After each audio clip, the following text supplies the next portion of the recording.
couple years or something. I don't know what the final, because my daughter was the purchaser, not the seller, but that got resolved just prior to closing. All right, it's 7:00 p.m. Let's come to order and rise for the Pledge of Allegiance, please.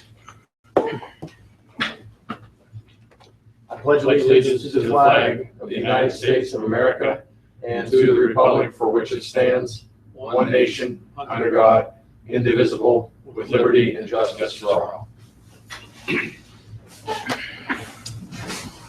Could we please have a roll call? President Doper, Present. Vice President Jones, Present. Commissioner Scarlett, Commissioner Williams, Present. Commissioner Darrow, Present. Solicitor Hance, Present. Manager Patterson. Here. First item on our agenda is a motion to approve the June 20th, 2016 legislative meeting minutes. Everybody get those? Everybody had a chance to review those? Does anybody have any corrections to those? Move that we approve the June 20, 2016 legislative meeting minutes. I'll second that. Thank you. There's a motion and a second. Any further discussion? All those in favor say aye. Aye. Aye. Any opposed say no. No. Motion carries. Next, discussion of draft chicken ordinance. You have it. That's what I got. It's here. It is modeled on the Osborne one that was the most liked at the prior meeting. The one clause that was in here that talked about certain animals that we couldn't have was modified to conform with the animals that we do allow in certain zoning districts. And so here it is. The decision to be made is you decide which zoning district you want to put to allow chickens in. That's the only decision, I think. That's the only blank in the. The only blank in this, yeah. And how many zoning districts do we have? We have 3 residential and 2 commercial. We have R1, R2, R3, and then C1, I think, which is the industrial park, and then Weber's Corner zoning district. And so we have to approve or choose Where you want to allow. explicit zones for, I mean, if you want to allow them in all, you can. You get to decide where you want people to be allowed to have chickens. Where are the chickens right now? Right now, there are some in R1. Where's the other? I think there's some in R2 that I know of. R1 is where? R1 is single family residential, and that is the McCoy and South McCoy area generally. Go ahead. And R2 is multifamily residential, which is still mostly single family. I was hoping we have another zoning district, and that is Redgate area, Merriman area, and the Weber Road, generally the Weber and all the roads at the top of Weber, and a little bit over on Ferry Road. I'm sorry, what was the last? Ferry Road, a little bit down Ferry. And then R3 is rural residential, and that's also part of Redgate, part of along Glenfield Road, and a little bit on Glen Mitchell also. I don't see anything relative to existing chickens and roosters. I have been told by Harlan that the existing chickens and roosters would be grandfathered in. Okay. Until they die, That's under general state rules, and it wouldn't be until they die. If say you have a rooster and it dies, you're allowed to replace that rooster. In kind. And I don't can know. I frankly don't see why there's not that I'm aware of a big cry about complaining about people having chickens, is there? Not overall, no. I mean, I've gotten calls about a rooster, but if it's allowed to live and allowed to be replaced, this doesn't fix that. I agree. I think we're jumping, by deciding about these zoning restrictions, we're jumping the first question, which is whether we take any action with an ordinance or not. And I don't necessarily, I don't think we need to do that. I would move that we defer action on this until there's a showing of a more substantial need. I have a question. Can Swickley Heights Manor homeowners, as an example, have an ordinance, have a ruling against chickens Sure. on their own? Could they have? Sure. I guess so. Sure. And Right. that's the zone, that's their own zoning district also. I second the motion. So All right, well, there's a motion and a second. motion to defer until, More substantial need is demonstrated. Is this deference based upon need That's where I'm coming or from. realistic? Right. Okay. There's a motion and a second. Is there any further discussion on the motion? Does everybody understand what's being voted on? All right. All those in favor say aye. Aye. Any opposed, say no. Motion carries. It's deferred. Thank you. Okay, discussion of Cohen Law Group franchise renewal proposal. Dan Cohen came back to the COG managers meeting to see if there were any other municipalities that were interested in joining. He has a few joined up and he wanted to kind of loop back around and see if any more municipalities were interested in joining the Verizon Cable Compliance and Franchise Renewal Project. He's looking to add numbers so that the cost comes down for all the people who join in.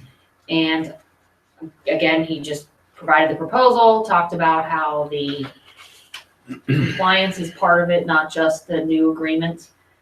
The compliance review to make sure that we are all getting what we are supposed to be getting under the prior agreement.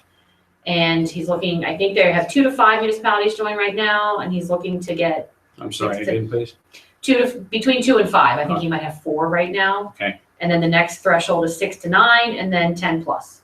So, you know, the more people that join, the lower the cost is for everyone. And I did talk to Harlan just to see if he had a position on this, and he said that he is not a communications expert, and if there are changes or in the telecommunications law, that he would have to research them and. Right. Harlan said that as last year, there were no real big changes in the Telecommunications Act. So he was comfortable renewing something that had already been discussed by a telecommunications attorney. This year, he said there are changes.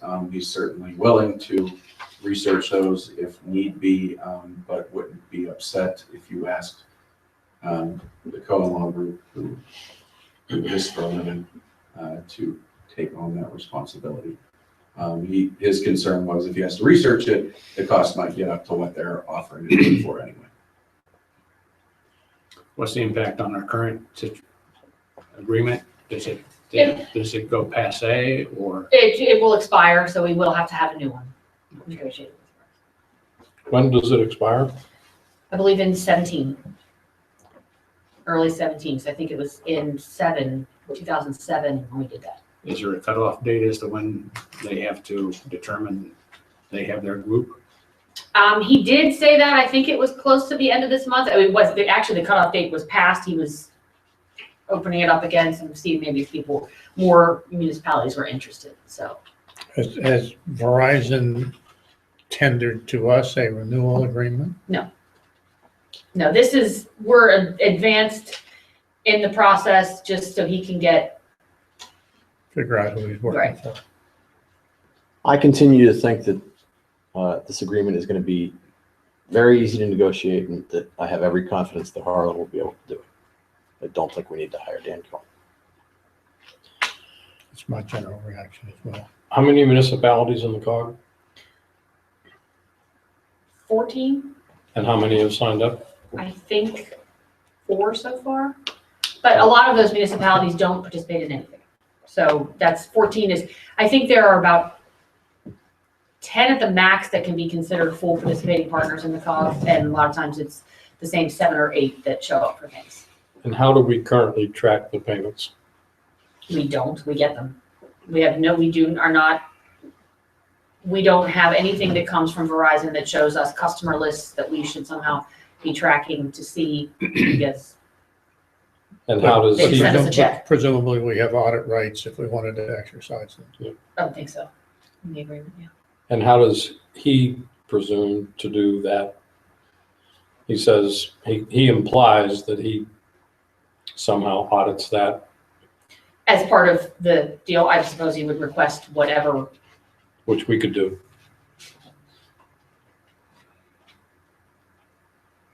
All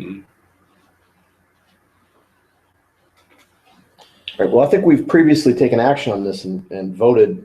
Am I correct that we originally voted to have Not Harlan do it? participate, yeah, Not to, participate. yeah, to not.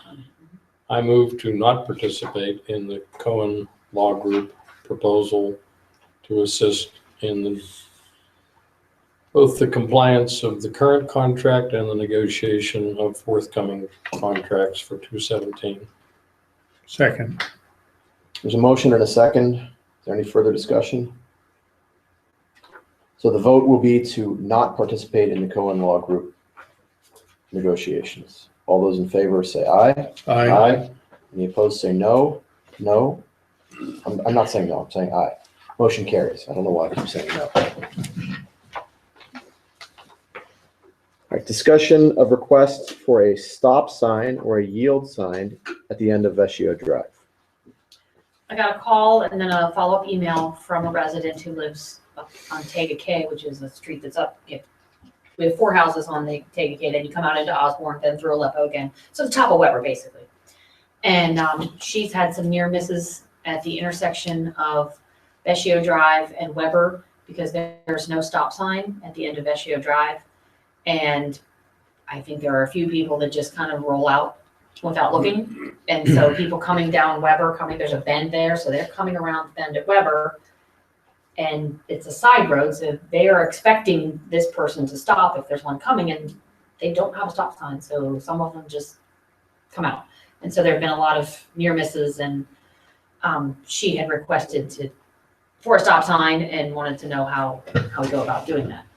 It is a place where a stop sign belongs.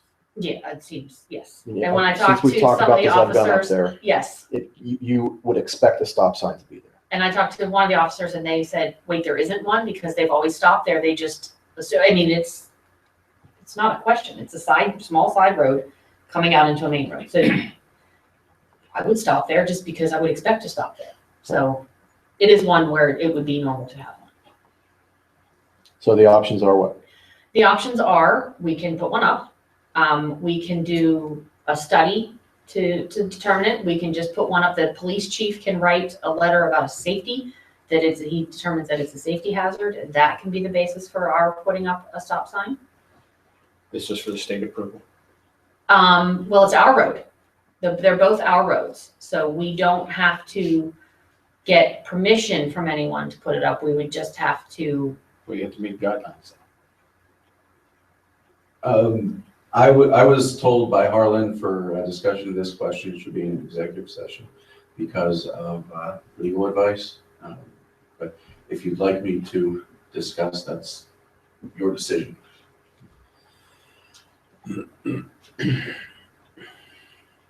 Why does everybody look at me? I don't. Well, you're such a handsome devil.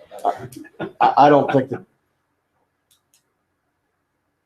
I prefer things being an open discussion. I'd I rather. don't see why this needs to be an executive session. Well, we're asking him, for example, what would be the ramifications if there is a safety hazard and we don't do something, have we exposed the municipality to potential liability? Yeah, particularly now that they brought this in front of us. Right, exactly.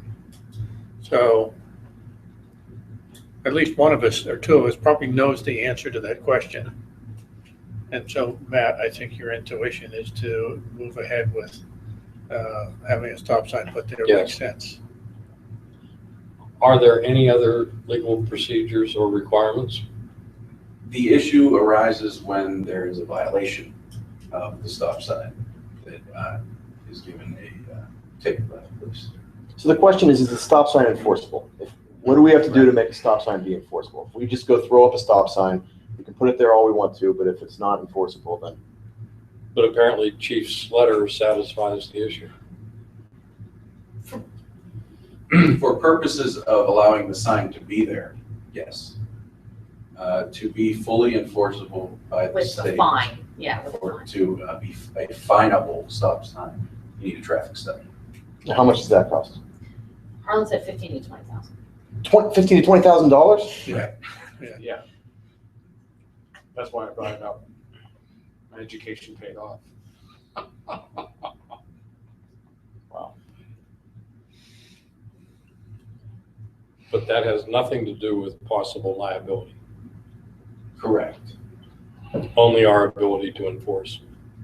I mean, a stop sign is a warning sign. It's somebody who's a licensed driver should understand what a stop sign says. It would probably have the desired effect.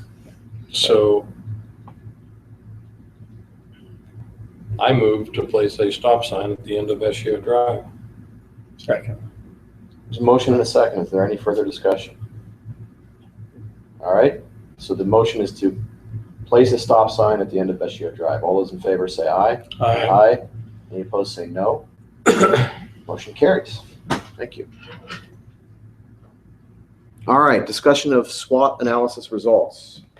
Commissioner Williams and I met earlier this week and volunteered to take this discussion over. So Commissioner Williams, I'll turn it over to you.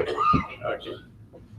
Well, I met with each commissioner separately this past 8 to 10 days, primarily to explain to each of them the same thing, which is what is a SWOT, what are we trying to accomplish here, and how do we go forward. And one of the things that came out was that a statement I make right now, that a SWOT is not a strategic plan.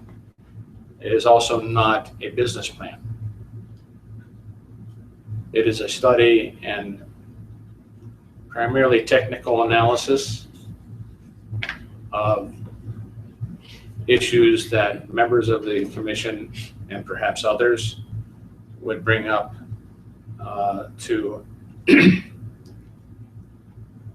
that would have an impact on raising the level of the township services overall. That's a very general statement. And so we have quite a number of classifications. The SWOT for others is analysis of strengths, weaknesses, opportunities, and threats of the township in a very broad way. And we have a long list of things where we did sort of a mind dump of things that we thought that might be considered or reviewed or whatever we felt was appropriate. And that's the very first step. It's very, very informal and very long. One of our very first next steps will be to review that list and to diminish the list appropriately for the strengths, weaknesses, opportunities, and threats. After that, we will go through and look at each of the survivors and we will ask ourselves this question: what is it? Why is it? If that can be explained to the commissioners so that we have general consensus, there are 3 following questions. How will it fit within the surrounding community? What form will it take? That's a very general area.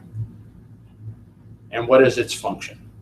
Those 3 have to be answered following the what and why. When you get to those 3 things, they're now defined, should be well defined enough that we can really sit down and have a very meaningful and understandable discussion and decide whether this, whatever it happens to be, will be beneficial to the township as a whole.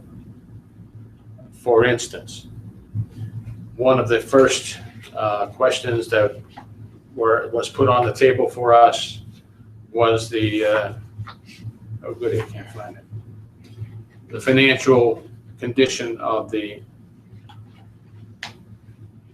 township. Most people felt that the township was in pretty good shape, and most people would consider, well, that's fine, that's fixed, let's go on. But that's not fine and that's not fixed. Our opinions do not substantiate proceeding. It must be, we must develop information from a third party in order to say that we are in fact in good financial stability. Okay. Now, fortunately this year we already have that because we have a report from Moody's on the condition of because of the bond, on the condition of the township. And so we have already met the first criteria for that first statement. Okay. And that's the thing that you go through, is the what and why, and get a third party's opinion so that we just don't go forth and the next set of commissioners come in and say, you did what? So it's that formal. And I guess it'll be sort of my task to continue to ask that question ad infinitum, to make sure that we are in fact receiving outside, substantial, realistic outside opinions of whatever it is that we want to evaluate. I won't go into the long list. It's 3 pages long. Most of them are strengths. Some of the strengths are not strengths, but it went on the list in any case. And it is now sort of a process of being a group of good soldiers to march through each and every one of these, and come up with tasks, arrangements, conditions, taxes, so on and so forth. Each and every one should be able to be substantiated as raising the township. If not, why are we doing it? Okay. So this will be sort of a long process, but I'm going to try to keep it down to a low roar so we don't get all tied up in details we can't get out of, just to move it through and figure out what can be done for the township, within the township, and affordable by the township that will improve the township in a whole. Okay. I might also add that Gwen and I started on a completely separate venue 3 or 4 months ago. Gwen has done an outstanding job, in my opinion, of doing this. It is still in the very, very early draft form. It is to look at the processes and the procedures of how the township functions day to day, minute to minute. That will eventually meet up with a SWOT analysis down the road and become the foundation of the form, fit, and function for whatever it is that we want to proceed with. So we're running these things in parallel, which is not normally done, at least, but after I looked at it, I think that most of it can be done. Gwen and I will have to be judicious in making sure that it is not something that will set the tone for the SWOT. SWOT has to be premier. But that doesn't mean that there's not a lot of processes and procedures that will be supportive of the SWOT regardless, because we're not going out of business. Okay? So from that standpoint, it'll be a sort of new journey, but I don't think it would be an onerous journey. Okay? So I've talked with George and Dan and today Joanne, in addition to our discussion, and I think that everyone is on the same boat as far as what is it that the SWOT analysis does and what is it that it doesn't do. It's not a strategy. It's not a business plan. It's a research activity, really. And it's one that most people don't do very often. Most companies don't do very often. And in a profit-making organization, it is a really big task. We are not a profit organization, so we do not have to go out and do enormous market studies to prove that we're comparable to the market in the world. We have sort of a monopoly, so to speak. So that first part of it, which could easily take a year, is not necessary.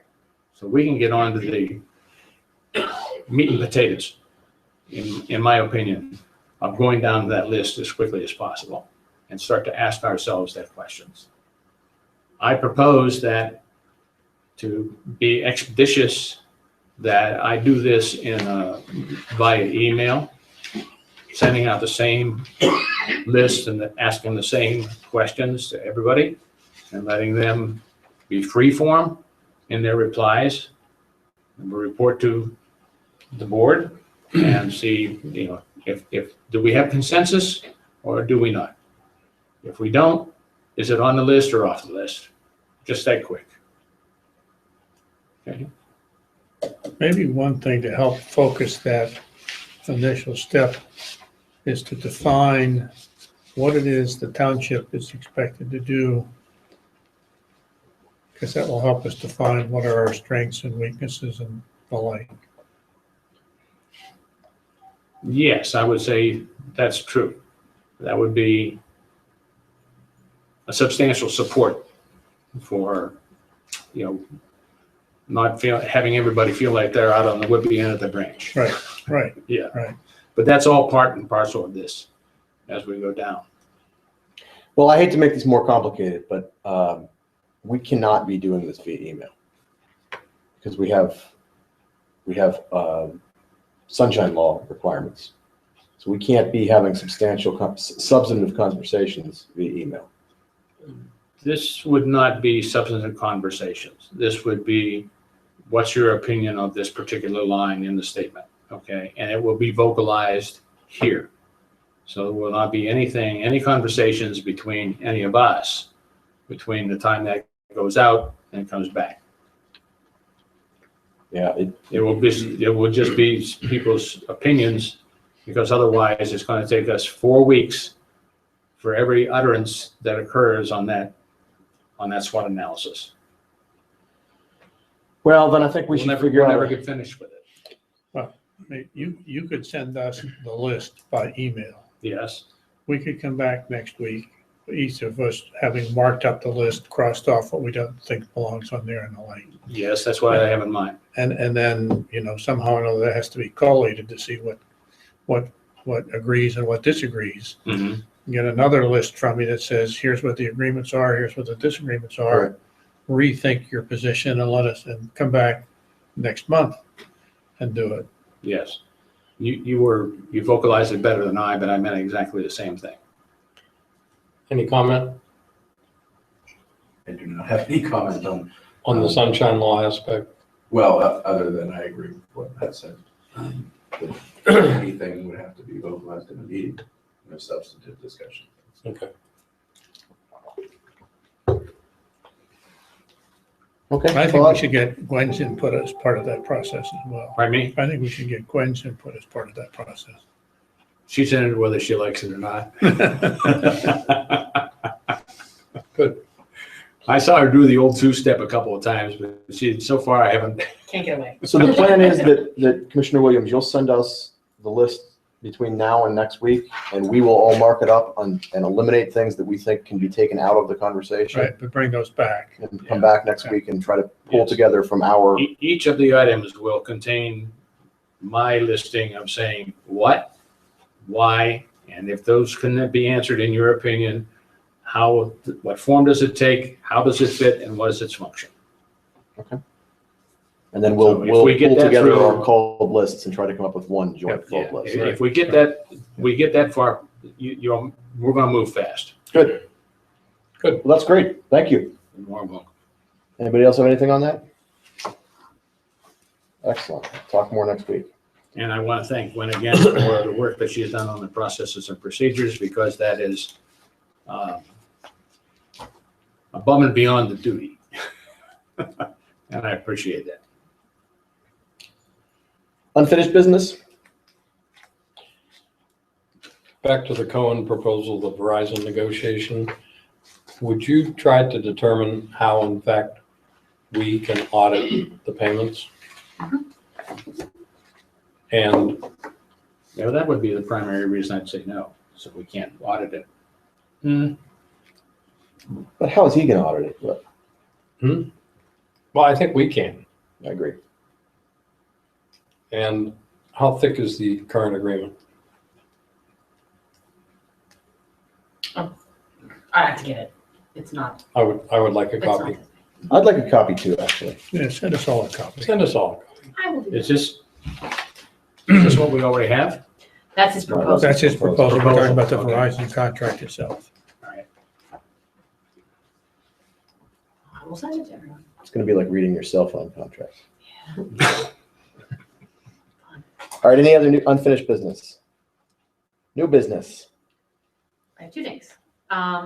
One is just to let you know that there's a proposal for some townhouses to go in at the top of, again, the top of Weber. There are a bunch of streets up there. I keep calling it the top of Weber. But on Ferndale Avenue, and I don't know if I mentioned it before, and if I didn't, stop me, but there's a proposal for 11 townhouses to be built on 2 parcels that are up there. It has not come, the official plan has not come to the planning commission yet, but they came for a pre-application conference, which is when they come to the planning commission and say, we'd like to do this, give us some feedback. And it is proposed to be in R2, which is multifamily, and townhouses are allowed in that zoning district. So when the application actually comes in, I'll let you know, because then eventually it would come to you for subdivision approval, because it's 2 lots right now. So Who's So you the know. developer? John Berger and 2 other partners. Good. The second issue is, I had a question from someone wanting to know, a community group, do we have a cost or policy for renting out our building for community groups to have meetings? We don't currently have anything, we don't currently do it. So we don't have anything, any price for an evening or anything like that. So that's something that we could, if we're going to be starting to let groups come in on a regular basis, there probably should be some kind of guidelines for what activities you allow, a certain number of people. Security. Right. This came up once This before. did come up once before, and we decided against it, right? I thought it had a couple years ago. Yeah, it did. And you decided at the time. Aren't there insurance issues as well? All kinds of Sure. issues. Yeah, big time. What type of group was this? This was the Aleppo Republican Committee. Don't they need it in bars usually? Yes. Well, I think without regard to the committee, I don't think that, I would be inclined to take no action on that request, because I don't think that we should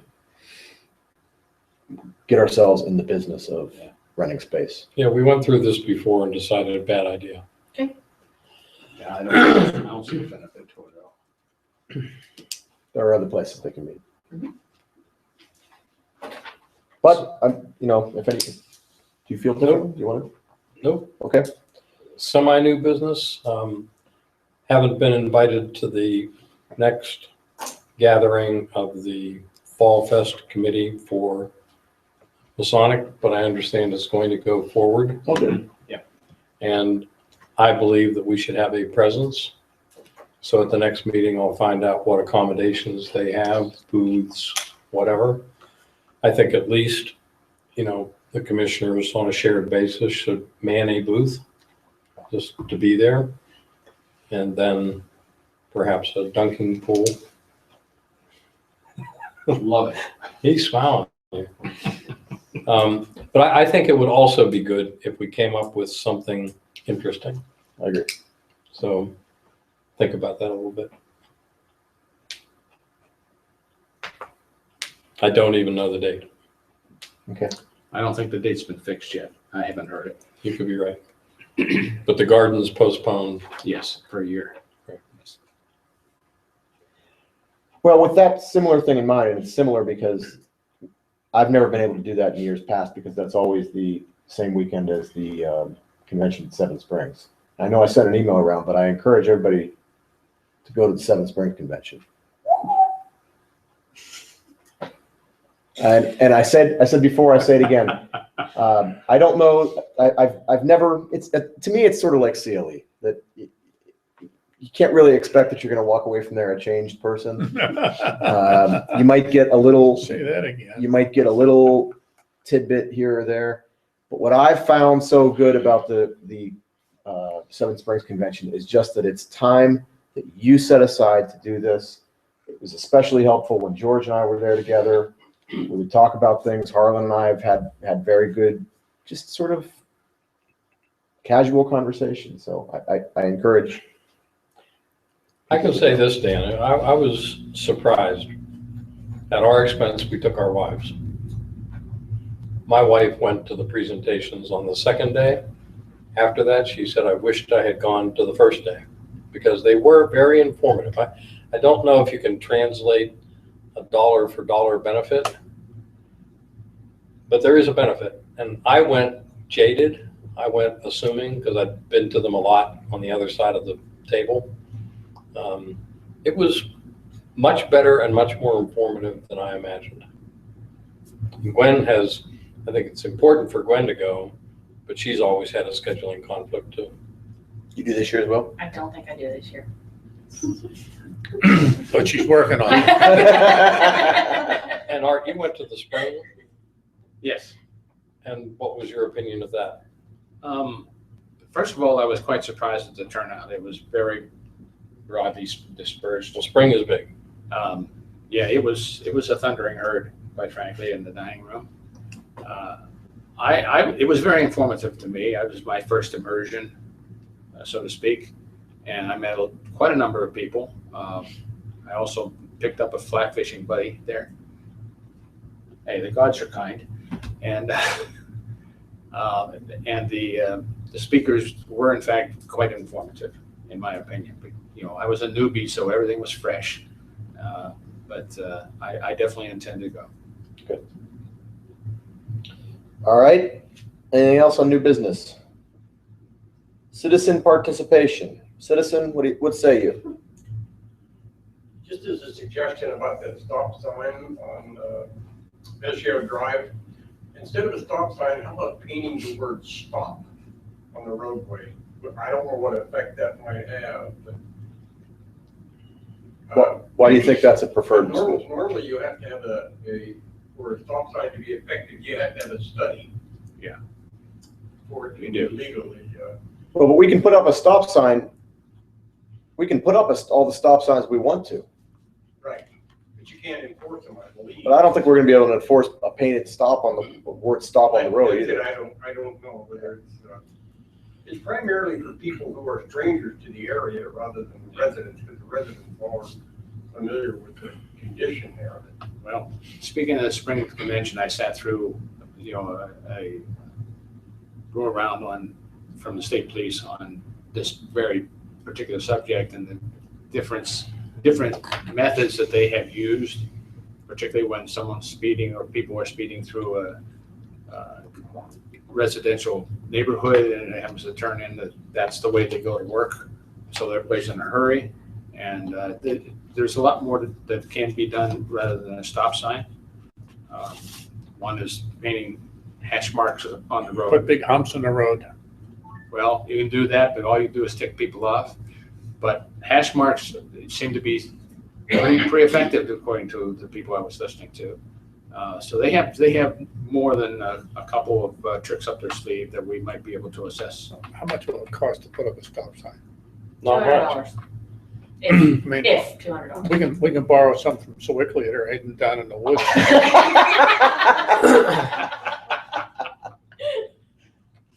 That's for sure. I think we can put it on the agenda for Chief to comment next week, Yeah. Will he be here next week? He should be. or I somebody. think so. Or somebody, or Adam will be here. Sorry about that. Would you see if you can find out if he personally will be here? Please. But I think Harlan mentioned it's the chief's letter that would get it up. Yep. All right. Anything else? Citizen participation? We are adjourned. Thank you all. Thank you.